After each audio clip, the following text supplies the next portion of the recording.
শরীয়তপুরের সখীপুরের এই সাপুড়ে এক বাড়ির আঙিনায় খেজুর গাছে লুকিয়ে সাপ। অভিজ্ঞ এই ওঝার চেষ্টায় মিনিট 5-এর মধ্যেই হলো এটি নির্বিষ দাঁড়ার সাপ। শরীয়তপুরের সখীপুর থানায় এসে জীবন্ত রাসেলস ভাইপারের দেখা মিলল।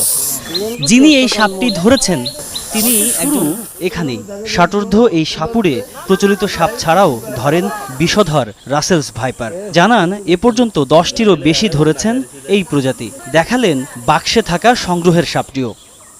বিভিন্ন জায়গায় কেউ খবর করতো যে ভাই এই ব্যাপারে একটা সাপ অমুক জায়গায় আছে, আমাদেরকে জ্বালা যন্ত্রণা করতেছে, আপনি ভাই সাপটা ধরে নিয়ে আসছেন।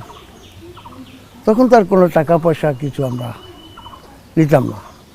তো এর থেকে আস্তে আস্তে আস্তে আস্তে আমার বা কৌশল সমস্ত কিছু আর কি বাড়তি থাকে। জানান মানুষকে উপকারের উদ্দেশ্যেই সাপ ধরার কৌশল রপ্ত। 34 বছরে তার হাতে ধরা পড়েছে কয়েক হাজার। কোদাল দিয়া 2 কূপ দিয়া আপনি টেস্ট করলাম যে সাপটা কি।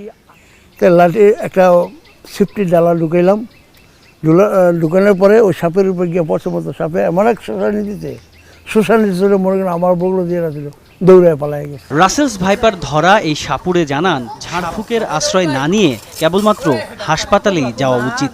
এখন আমাদের কাছে আইসো না, তোমরা ভ্যাকসিন দাও, ঠিক আছে? আমাদের কাছে আইসো সময় করে লাভ নাই, আমাকে হরান করে লাভ নাই, আমাকে বদনাম করে লাভ নাই। আমরা যাই যা জানি ওই পর্যন্ত কি। তারপরে অনেক লোক এখনো আমাদের কাছে আসে।